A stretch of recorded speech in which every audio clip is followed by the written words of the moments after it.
When you see your chance, do not forsake it, for it may never return.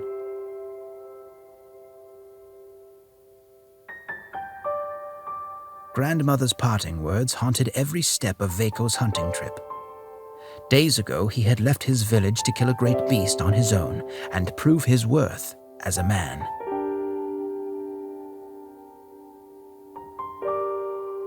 High in the northern lands, it was the time of the polar night.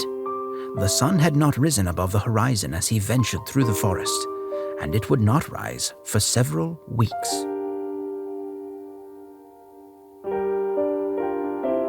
He had tracked a bear and followed it along the river. He readied his bow, but before he could take his shot, another appeared, a challenger. The bears wrestled, teeth bared and claws drawn. It was a vicious battle. A nearby tree fell victim. In time, his bear, wounded but still alive, was once again alone.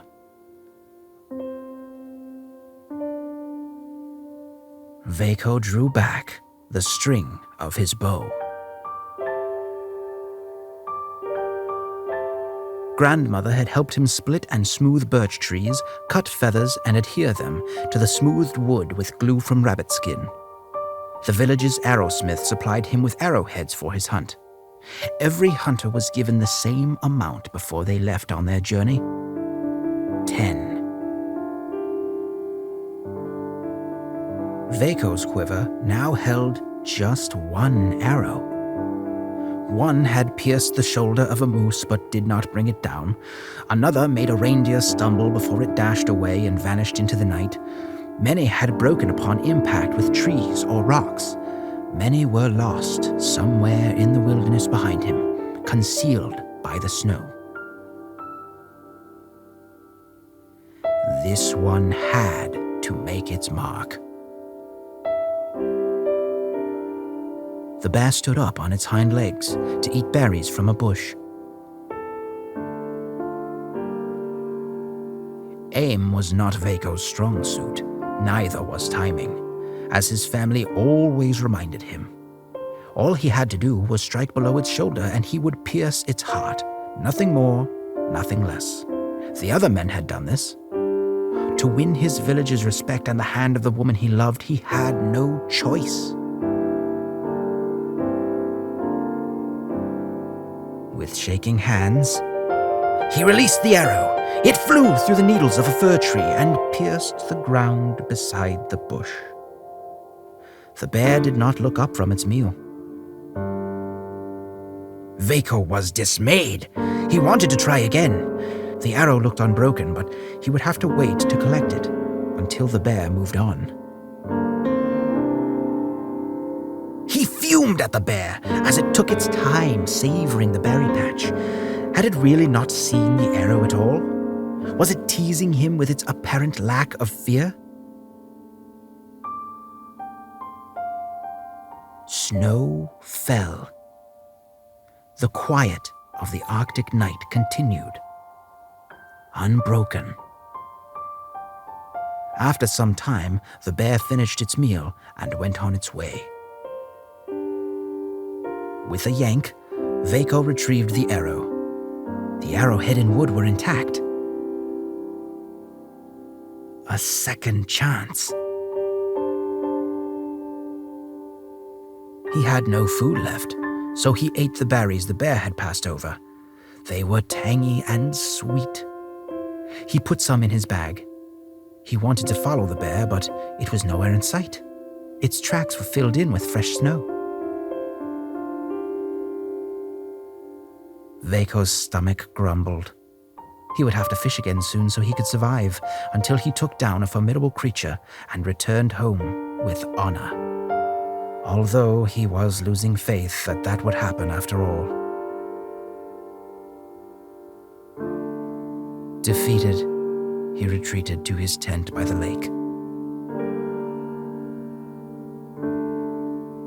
The snowfall stopped. The sky cleared. He heard something by the water. He crept crept down as quietly as he could and looked through the thicket of hibernating vegetation that ringed the frozen lake. Vako's heart skipped a beat. Circling around the fishing hole Vako had chiseled the day before was a polar fox. It appeared to be following a fish with its clever eyes. But this fox was unlike any other he had seen trying to steal food from his camp. An iridescent kaleidoscope of color glowed outward from the fox's body to the tips of its fur. They flickered and breathed like flames of his campfire. Grandmother had told legends about this fox since he was a child, but no one had seen it in hundreds of years.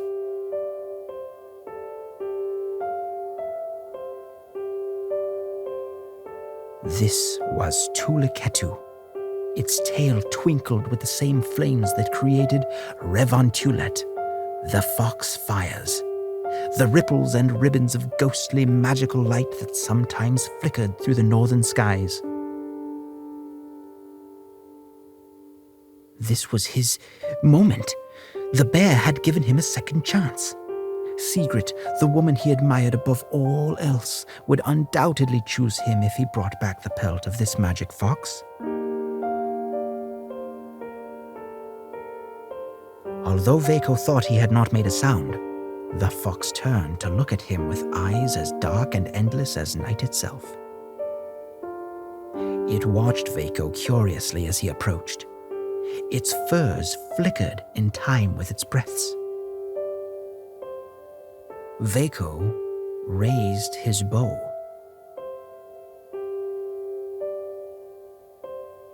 As he pulled back the notched arrow, he felt the weight of the bow, the weight of his family.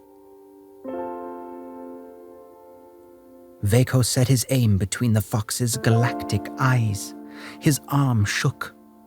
How could honor be won by the death of such a creature? The energy of the heavens emanated out from its pelt. He lost himself in its eyes, twin stars that were wrapped in arcs of colored light. With a heavy sigh, he lowered his bow. He tucked the final arrow back in its quiver.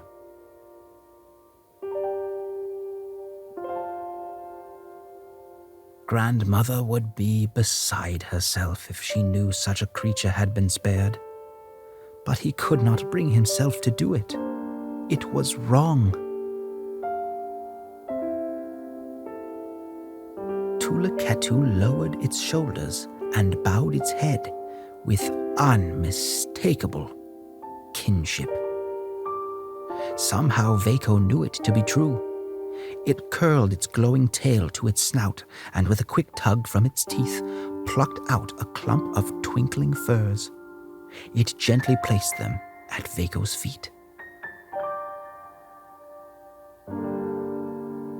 Then it shot across the frozen lake like a shooting star as it ran. Colors of the rainbow, green, pink, blue, sparked off its flaming iridescent tail and lifted off into the sky, higher and higher until they burst into radiant curtains of Revontulet. The display grew longer with each leap of Tulikettu's paws.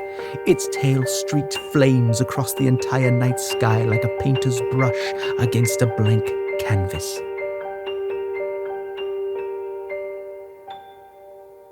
Before long, the fox disappeared beyond the horizon.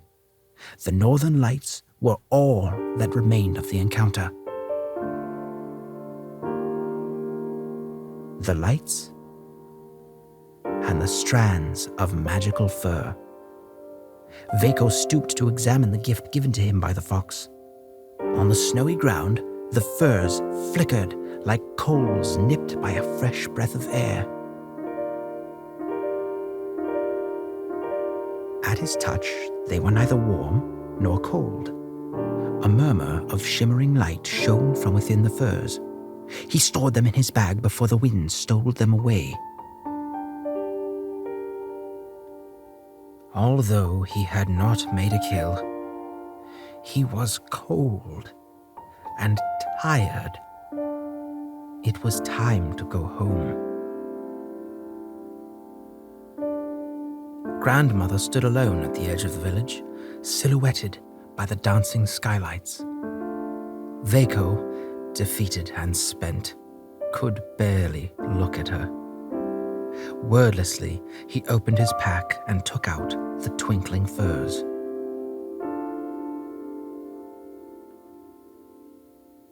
"You met Tulikettu," Grandmother whispered. Veko nodded. Grandmother led Veko to the great fire at the center of their village. Veko hung his head low. "Veko has shown great courage on his hunt," Grandmother announced. Veko was confused. The villagers were puzzled as well. Veko bore no pelt or head, but when he opened his hand, they too were enchanted by the sight of the glowing strands of fox fur.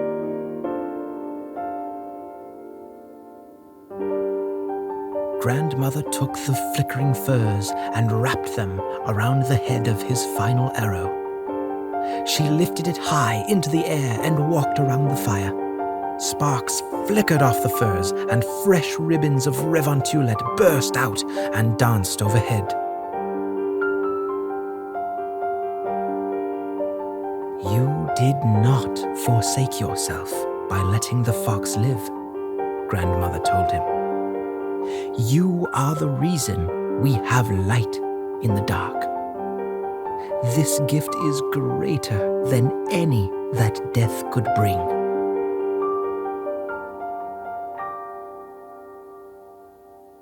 The villagers, all his friends and neighbors, congratulated him. They were spellbound by the sight above. Veko fell under the spell of Sigrid's beauty as she walked toward him. His face flushed as red as the curtains of Revontulet as she took his hands into her own.